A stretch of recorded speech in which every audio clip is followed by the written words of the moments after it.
se chama Uma Vida Poderosa. Amém?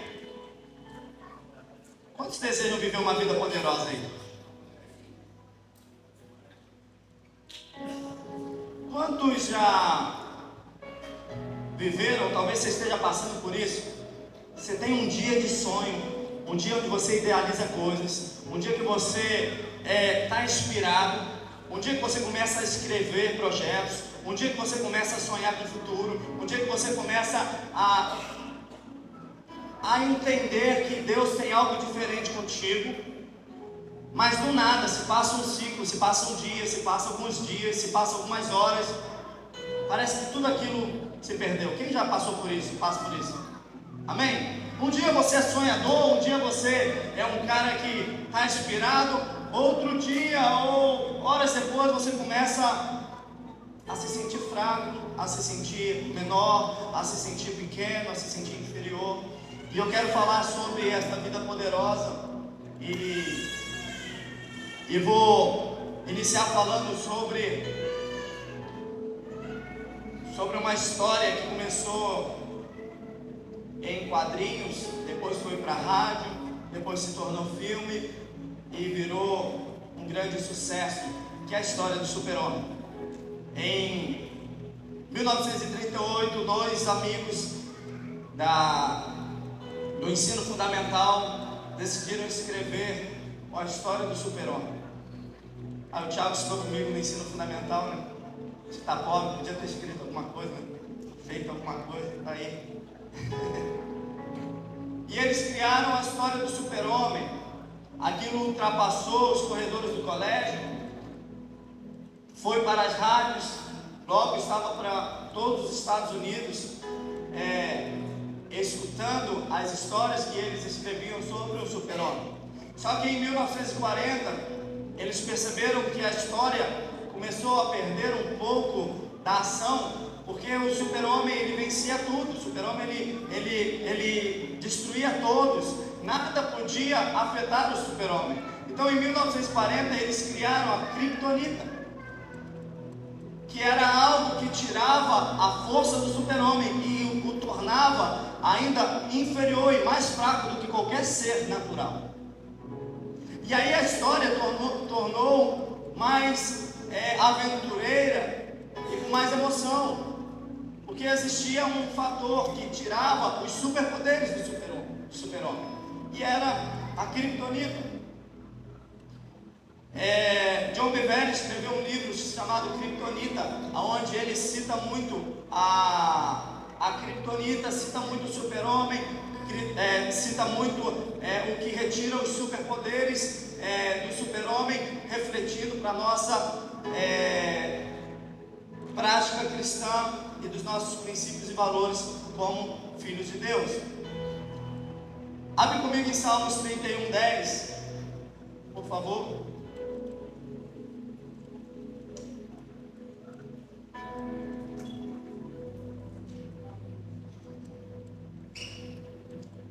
Essa versão aqui que eu li, que eu coloquei, é a ACF, não sei se está aí. Tá bom isso aí, tá bom? Diz assim: gasta-se a minha vida na tristeza e os meus anos em gemidos, debilita-se a minha força por causa da minha iniquidade, e os meus ossos se consomem. Quem está falando isso? Salmista Davi. Ele escreveu esse salmo sobre o seu momento de fraqueza. Na minha versão diz assim, porque a minha vida está gasta de tristeza e os meus anos de suspiro. A minha força descai por causa da minha iniquidade e os meus ossos se consomem. O salmista Davi, um homem guerreiro, vencedor de batalhas, que derrubou gigante, ele está escrevendo sobre o seu momento de fraqueza e ele aponta o motivo da sua fraqueza. Qual é? As suas iniquidades. Um homem que destruiu o gigante, um homem que matou o urso, matou o leão, um homem que derrubou e destruiu o exército, um homem que viveu coisas extraordinárias. Ele está apontando um fator principal que o lhe mantinha fraco: a iniquidade. E a iniquidade é uma vida em pecado. Porque pecar, todos vamos pecar. Mas o que Davi está relatando é sobre a iniquidade. E a iniquidade é o que tem reinado por aí, que é aquela prática, o natural de viver em pecado, onde o pecado não lhe faz mais mal, onde o pecado não lhe constrange, onde o Espírito Santo, você não está nem aí para ele, não teme mais, você já vive a vida, a prática do pecado. Isso é iniquidade. É aquela gavetinha que você tem ali e não quer arrumar e deixa, tá bom, esse é meu alívio, é o meu escape, não faço mal a ninguém. É a prática da iniquidade. Agora abre comigo Tiago 1, versículo 15. Essa minha versão é a NTH.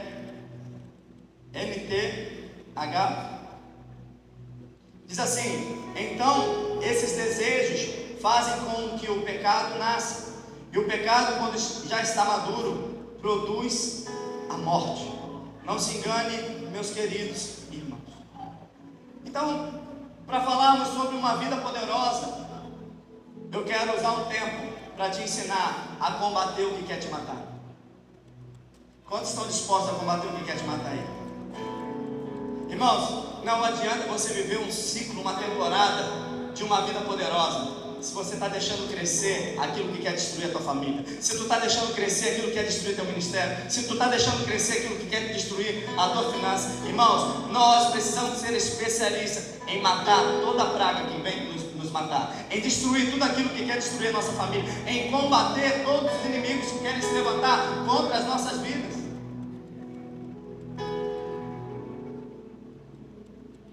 O pecado enfraquece até a morte.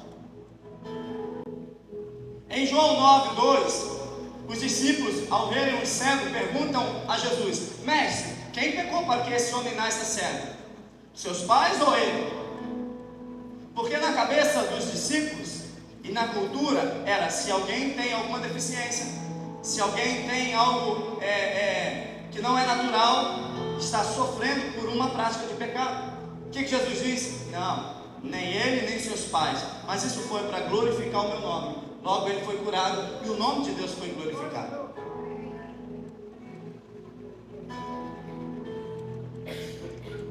Só que em João 5,14, Jesus cura um paralítico. E ao curar o paralítico, ele diz, e ele afirma para o paralítico: vá e não. Para quê? Para que não lhe aconteça algo pior. Então, pastor, você está dizendo que o pecado traz uma desgraça maior? Traz. Ele acaba de curar um paralítico, mas ao curar ele dá essa informação: vá, você está andando, você tem agora a direção, você pode escolher a tua vida, mas não peques mais, para que não lhe aconteça algo pior. Eu gosto de falar de fé, eu gosto de falar sobre prosperidade, eu gosto de falar sobre avanço, tudo isso Deus me usa para falar. Mas não existe avanço se tu deixa crescer aquilo que vai te destruir lá na frente. Não existe você querer viver uma vida com Deus se tu está permitindo crescer em você aquilo que vai te derrubar para te dar um tombo maior lá na frente. Por isso eu quero ser profeta do Senhor nessa manhã e dizer: hoje é o dia de derrubarmos aquilo que tenta nos derrubar. Hoje é o dia de cortarmos aquilo que está se levantando para nos provocar uma queda maior. Então uma vida poderosa só pode ser vivida se a gente decide colocar força naquilo que tenta nos derrubar. Jesus diz: vá, está curado, mas não peques mais, para que não lhe aconteça algo pior. Sabe, irmãos, nós estamos vivendo uma vida como cristão na igreja e estamos abrindo mão das coisas que qualquer um que não é crente abre. Mas o Evangelho de Deus não é abrir mão das coisas que não são permitidas. O Evangelho de Deus é abrir mão daquilo que até lhe é permitido, mas não lhe convém. É algo muito mais profundo. E eu quero falar sobre duas batalhas que o povo de Deus viveu, que tiveram uma consequência. Abre comigo em Josué 6:1, por favor.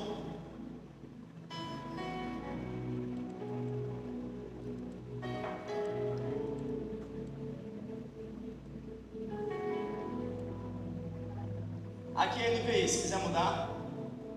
Irmão, tudo doido aqui. O pastor já falou 3 versões. Deus abençoe o povo da mídia. Diz assim: Jericó estava completamente fechada por causa dos israelitas. Ninguém saía nem entrava.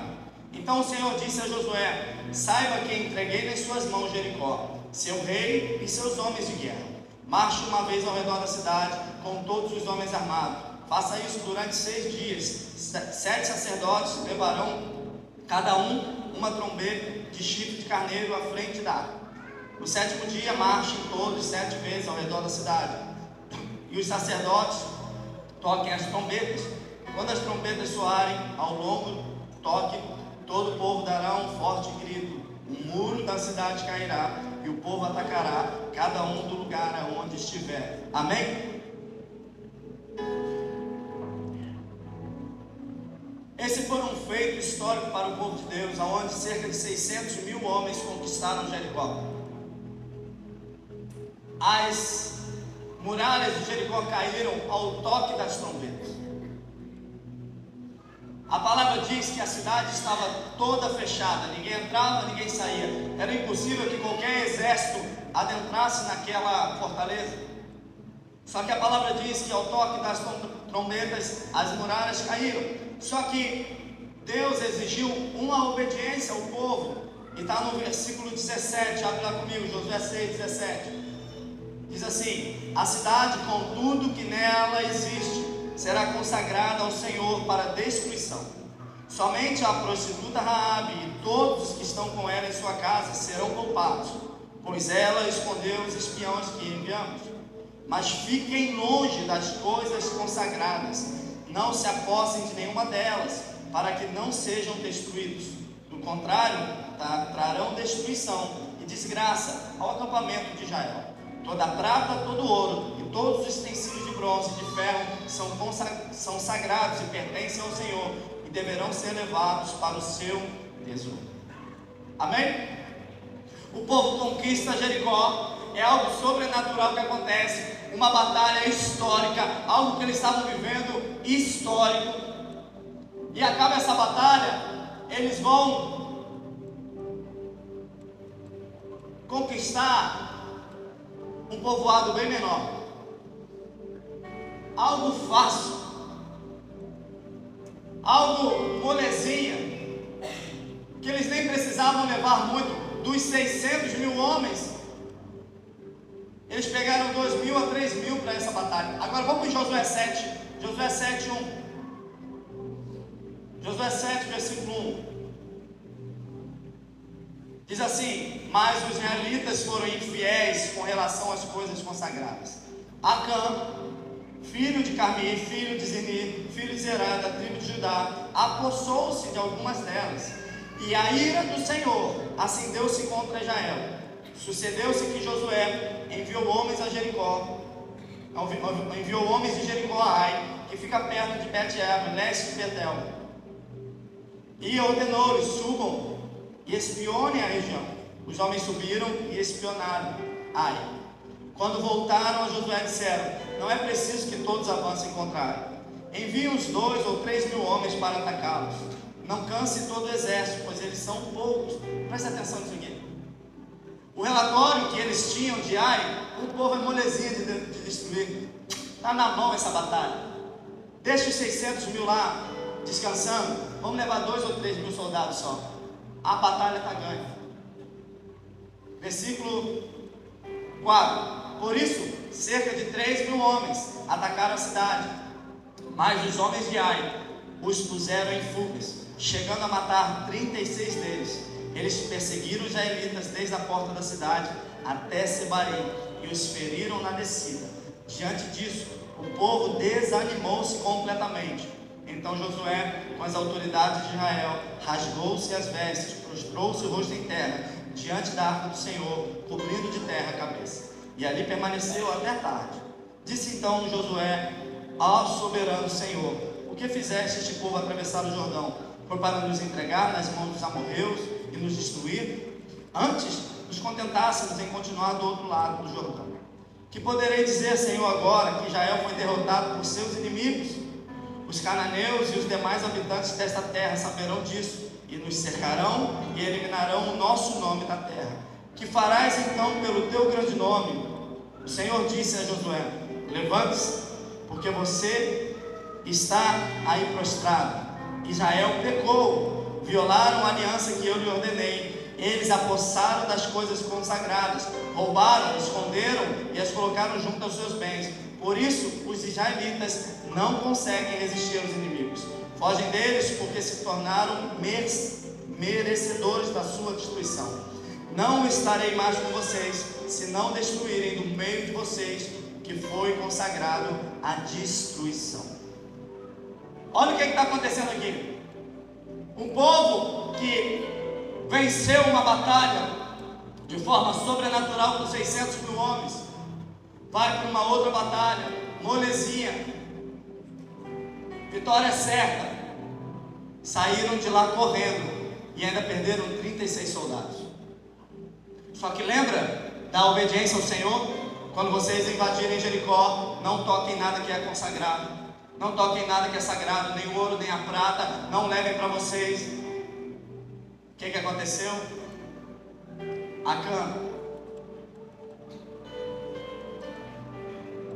Acã cobiçou o que não poderia cobiçar. Pastor, o que você está dizendo? Por causa de 36 morreram. Irmãos, às vezes por causa de uma pessoa na casa, uma casa toda sofre, uma casa toda perde, uma casa toda sofre ataque.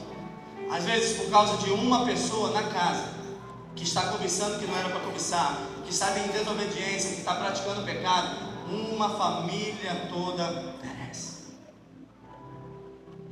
A palavra vai dizer que Josué, ele começa a chorar, ele rasga as suas vestes, ele joga a terra na sua cabeça em ato de humilhação. Como é que pode? Que castigo é esse que Deus está fazendo? Se ganhamos uma batalha gigante, perdemos uma pequenininha, estamos sendo envergonhados. Irmãos, às vezes temos sido envergonhados porque estamos brincando com o pecado. Às vezes o grito de vitória não chega porque estamos negociando com o pecado. Deus não divide a glória dele com ninguém. A vitória era fácil, só que Deus colocou um ato de obediência: não toquem não. A cobiça de um homem fez com que 36 famílias chorassem e que todo um exército se envergonhasse. Quantas lutas nós temos perdido, irmãos, por causa das nossas fraquezas? Quantas vezes a nossa casa tem perecido por causa das nossas fraquezas? Quantas vezes os nossos filhos são tocados porque nós temos permitido pela nossa prática de cobiça e de pecado? Quantas casas têm sido atacadas, irmãos, pelo diabo, por permissão dos pais e mães que estão negociando com o dono do inferno, o dono do pecado, o pai da mentira. A ira de Deus se voltou contra um povo que desobedeceu. Aquilo que era vitória fácil se tornou vergonha, porque Deus não estava mais com eles. Deixa eu ser boca de Deus para a tua vida. Tem coisa que já era para você estar celebrando. Tem vitória que você viu que já era para Deus ter te entregue. Tem alguma coisa que precisa ser cortada nessa manhã, para que Deus possa estar contigo e para que Deus possa te dar a celebração daquilo que Ele já te prometeu. Pastor, por causa de por causa de Acã, todos. Vamos ver o que aconteceu com Acã? Versículo 20. Acã respondeu: é verdade que pequei contra o Senhor, contra o Deus de Israel. O que fiz foi o seguinte: quando vi entre os despojos uma bela capa feita na Babilônia, 2,4 kg de prata e uma barra de ouro de 600 gramas, eu os cobicei e me apossei deles. Então estão escondidos no chão da minha tenda, com a prata por baixo. Josué enviou para os homens que correram à tenda de Acã. Presta atenção, Josué enviou os homens que correram à tenda de Acã. Lá estavam escondidas coisas, com a prata por baixo.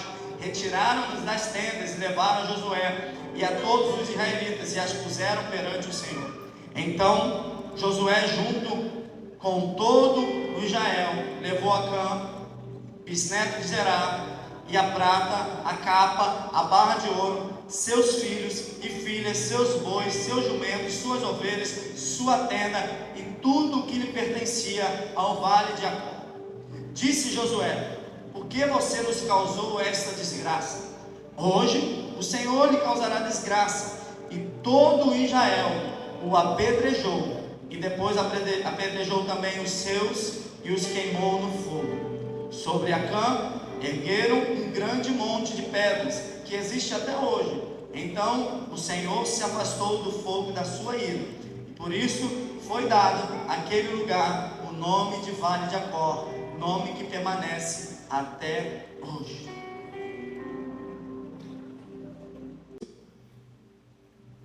Por causa de um homem, 36 soldados morreram, mas também toda a sua família morreu. Seus filhos, suas filhas, seus gados, suas ovelhas, sua tenda, tudo foi destruído. E olha que interessante, quando Josué manda correndo, irmãos, Josué sabia que a desobediência, e enquanto estiver no tempo de desobediência, Deus não coloca as mãos. Josué sabia que a velocidade dele de destruir de Israel, de tirar do povo aquilo que estava em afronto à palavra de Deus, à verdade de Deus, ia trazer um tempo novo sobre a terra. Josué sabia que a velocidade que ele tinha que dar para mudar e retirar do povo aquilo que estava trazendo desgraça, ia fazer com que a chave virasse e que aquilo que era vergonha iria se transformar em dupla honra. O que eu quero te dizer nessa manhã? Até quanto e por quanto tempo você vai demorar a tomar uma decisão de mudar aquilo que está destruindo a tua vida, a tua casa, a tua família, teus bens? Por quanto tempo você vai negociar com coisas que já eram para ter sido retiradas e excluídas da sua vida? Josué mandou irem correndo e não teve pena. Morreram apedrejados Acã, seus filhos, sua família. Porque Josué sabia que quem tem uma palavra de bênção não pode caminhar em desobediência. A obediência é o fator primordial para as promessas se cumprirem na tua vida. Pastor, o que você está dizendo?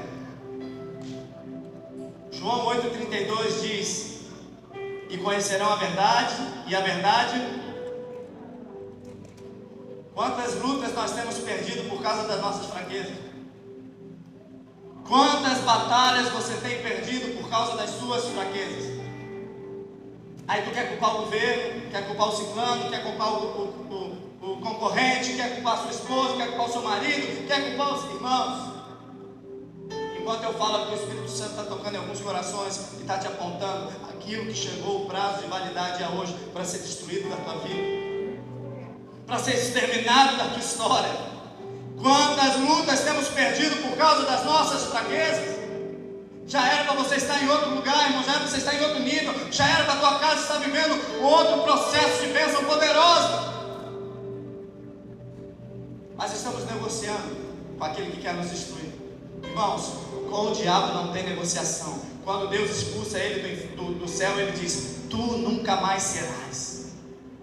Não tem negociação com ele, não tem negociação, tu nunca mais serás. Agora, para eu e para você que somos pecadores, o que Deus fez? Entregou Jesus na cruz para que pudéssemos nos redimir e vivermos novamente como filho de Deus. Mas com o inferno não tem negociação. Jesus não veio para te libertar do castigo, mas para te libertar da escravidão, irmãos. Jesus, ele veio para nos tornarmos livres. Livre do pecado, irmãos. Livre da iniquidade. Livre daquilo que nos aprisiona. Livre para detonar tudo aquilo que tem destruído o poder de Deus em nós. A criptonita do homem cristão é o pecado. Você pode ver, irmãos, tu começa a buscar Deus, tu começa a ter sonhos, tu começa a ter projeto, tu começa a vir na igreja. O que começa a aumentar contra a tua vida? Tentação, ataque, seta do inimigo, crítica. É um problema. Por quê? Porque o inimigo sabe que se ele te pega no pecado, ele te paralisa na tua bênção. Se ele te pega numa vulnerabilidade, ele paralisa o que Deus quer fazer na tua vida. Por quê? Porque a criptonita do cristão é o pecado. E nós queremos ser como Jesus. Eu quero ser como Jesus, eu quero curar enfermos, eu quero falar, eu quero evangelizar, eu quero fazer isso. Mas a palavra diz que nele não houve pecado. Então, se tu tem um grau de comparação para ser como Cristo, tu precisa batalhar contra o pecado. Pastor, é difícil, irmão, mas deixa eu te falar uma coisa. Eu creio que Deus tem um julgamento para dois tipos de pessoas: aquele que peca e não está nem aí, peca no outro dia, não está nem aí, peca na outra semana, não está nem aí, nem constrange. Mas Deus tem um tratamento para aqueles que pecam e dobram o seu joelho no chão. Senhor, eu não quero mais viver em pecado, me ajuda, me liberta desse vício, Senhor. Me fortalece, Senhor. Arranca isso da minha vida, Senhor. Me dê força, Senhor. O Espírito Santo não deixa você ficar mais tranquilo com aquela situação. É diferente, irmãos. Para isso, tem misericórdia, graça, favor. Mas a questão é a vida em iniquidade. É o pecado que não te constrange mais. É a mentira que já é natural na tua vida. É a traição que já se acostumou. É o falar mal dos outros que já dá tantas coisas que já vivem, é natural. É a mentirinha, é aquilo. Não, irmãos. Deus quer libertar nessa manhã, irmãos. Essa é uma manhã de Santa Ceia, essa é uma manhã de celebração. Deus quer que você viva uma vida poderosa, irmãos. Nós somos filhos de um Deus poderoso. O nosso Pai falou que em meu nome vocês farão obras ainda maiores. Deus nos chamou para fazer coisas extraordinárias nessa terra. E o que tem nos impedido é uma vida em pecado. Muitos filhos de Deus acorrentados pelo pecado. Às vezes o pecado até brinca, te bota na coleira. Vai ali, vou te deixar só ter arrepio de crente. Volta. Vai ali, vou te deixar sonhar um pouquinho. Volta. Vai ali. Irmãos, em nome de Jesus, seja liberto nessa manhã. Jesus nos libertou naquela cruz para vivermos uma vida poderosa. Vocês pisarão em serpentes e não vão ser picados, não vão ser consumidos, vão pisar sobre escorpiões e nada lhe fará mal. Amém? Por quê? Porque Deus nos chamou para uma vida poderosa. Eu não sei se tu percebeu, irmãos. Bem basiquinho isso, bem arroz e feijão, mas Deus colocou num lugar, numa igreja cheia de improvável, para ver uma coisa extraordinária nessa nação, no Brasil, amém? O Brasil vai conhecer essa família Vida Nova e vai viver o Evangelho de Deus, amém? Mas você não pode, irmãos, se acostumar com aquilo que quer te matar. Tu não pode negociar com aquilo que tem crescido para destruir a tua família.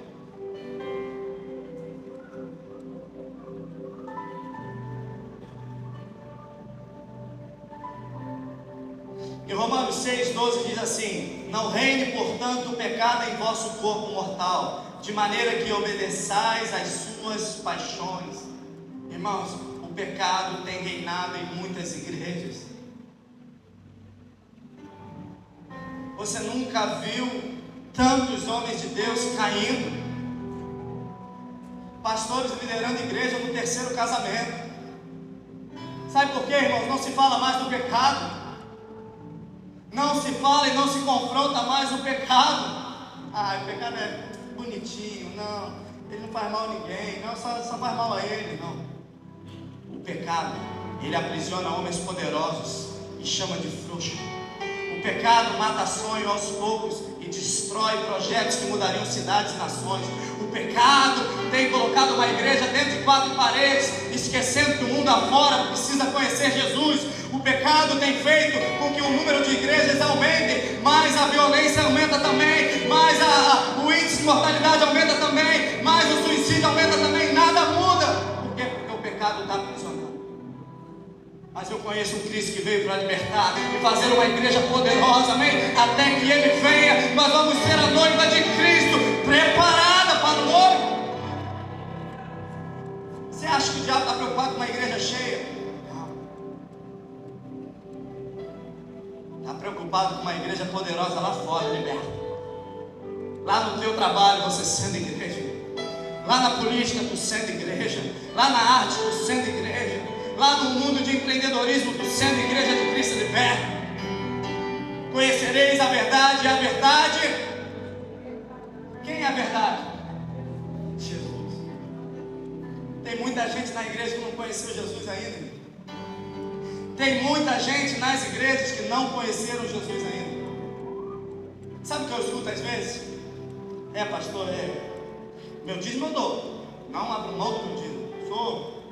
Mas sabe, estou melhorando. Sabe o que é, né, pastor? Pô, vida toda nisso. Não. Vida medíocre. Miserável. Deus não quer teu dinheiro, Deus não quer teu recurso. Deus quer que tu viva o desenho que Ele fez para você, a história que Ele escreveu para você. Deus quer te levar para os céus. Deus quer fazer com que você viva a eternidade. Deus quer ver você aqui engrandecendo o nome dEle. Deus quer ver você vivendo coisas extraordinárias. Deus quer ver você anunciando o Evangelho por onde você for. Deus quer ver você colocando a mão em enfermos sendo curados. Deus quer ver você profetizando e os céus se manifestando. Deus quer ver você chegar e o reino de Deus chegar junto. Quem vão fazer isso? Aqueles que estiverem libertos. Aqueles que estiverem, irmãos, a Bíblia diz, não sei se eu botei aqui, estava lendo,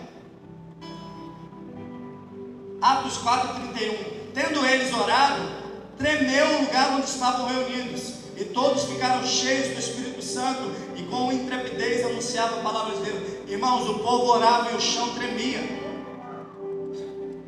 e todos ficavam cheios do Espírito Santo. Sabe o que está acontecendo? Tu sai do culto emocionado, está satisfeito. Tu sai do culto, que iluminação bonita, o ar está gelado, está satisfeito. Tu sai de um culto e fala, pô, palavra legal, o pastor até fala bonito, que maneiro. Mas a tua vida não muda, irmão. Se a tua vida não muda, você ainda está aprisionado. E eu quero liberar uma palavra, seja liberto. O Espírito Santo está aqui nessa manhã. Ele veio para nos libertar, para nos tirar do pecado e trazer para a vida e vida e abundância. O Evangelho é um Evangelho de transformação, irmãos. Se tu sai do culto de domingo e segunda-feira tu volta a fazer a mesma coisa, esquece, perdeu tempo aqui. Podia estar dormindo domingo, podia estar escutando, sei lá, Globo Rural, vendo qualquer outra coisa, que a palavra de Deus liberta. E se você ainda não está liberto daquilo que te aprisiona, essa é a data de libertação. Esse é o ponto final.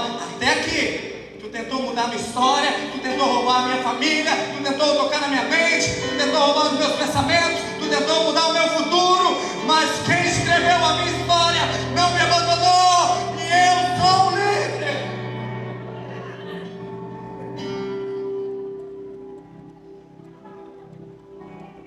Ele não cometeu pecado.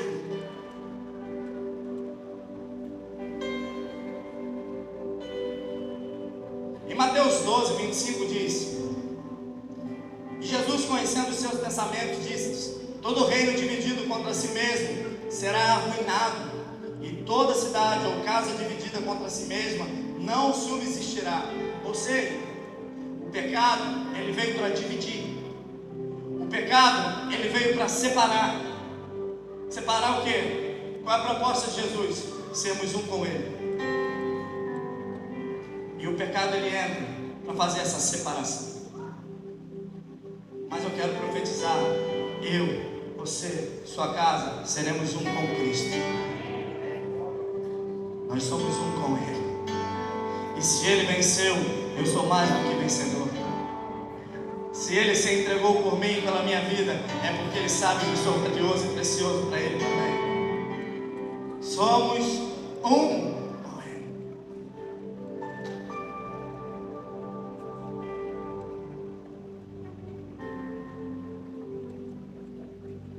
Eu quero orar por libertação nessa manhã. Já vamos ceiar. Não quero me prolongar, irmãos. É bem simples e poderoso e profundo o que Deus quer fazer nessa manhã. Toda vez que a criptonita chegava perto do super-homem, aquele que salvava os outros, aquele que voava, aquele que vencia os monstros, os inimigos, ele não ficava somente fraco, ele ficava mais fraco do que os seres naturais. E a estratégia do inimigo com o pecado é a mesma: é fazer homens poderosos, mulheres poderosas se sentirem tão fracas, mais fracas que aqueles que nem conhecem Jesus. Mas o sacrifício de Jesus na cruz foi para nos fazer filhos de um Deus Todo-Poderoso e remir toda a nossa história de fraqueza, de pecado, de iniquidade, e sermos lavados pelo sangue dele, para vivermos uma nova vida em Cristo Jesus, e uma vida em poder e autoridade, e de vida abundante. Eu não quero liderar ou pastorear uma igreja, irmãos, que vai te dar analgésicos, que vai te dar calinhento para a sua alma. Eu quero liderar uma igreja que vai mudar a história dessa geração. Eu quero ver homens e mulheres poderosos, quero ver famílias aqui que vão revolucionar a medicina, pessoas que vão mudar a história através da arte, da ciência, da tecnologia, pessoas que vão implementar o reino de Deus por onde passam, pessoas que vão liderar igrejas que vão mudar a história da nossa nação, amém?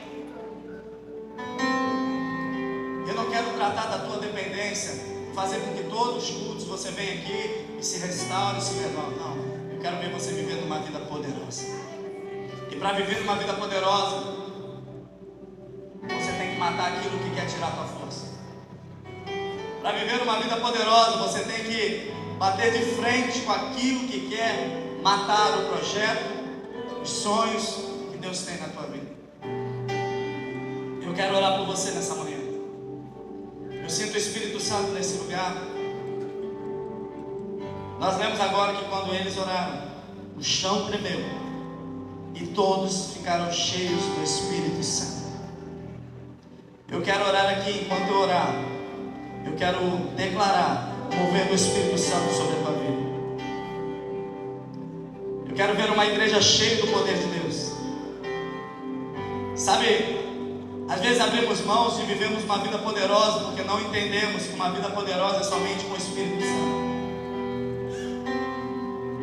Não entendemos que sem o Espírito Santo nada somos. É o poderoso em nós, habitando em nós. Mas nessa manhã nós reverenciamos, Senhor, o Teu Espírito Santo sobre nós. Vem, Espírito Santo, Senhor. Toma toda a casa, Senhor. Toma toda a Tua igreja, Espírito Santo. Fica à vontade, Espírito Santo, Senhor. Vem nos lavando, vem nos renovando, vem nos restaurando, Senhor. Entregamos, Senhor, e nos rendemos. Oh, não queremos mais viver acorrentados. Quebra correntes nessa manhã, Senhor. Vem quebrando correntes, Senhor. Vem quebrando correntes, Senhor. Vem quebrando correntes. Toda forma do pecado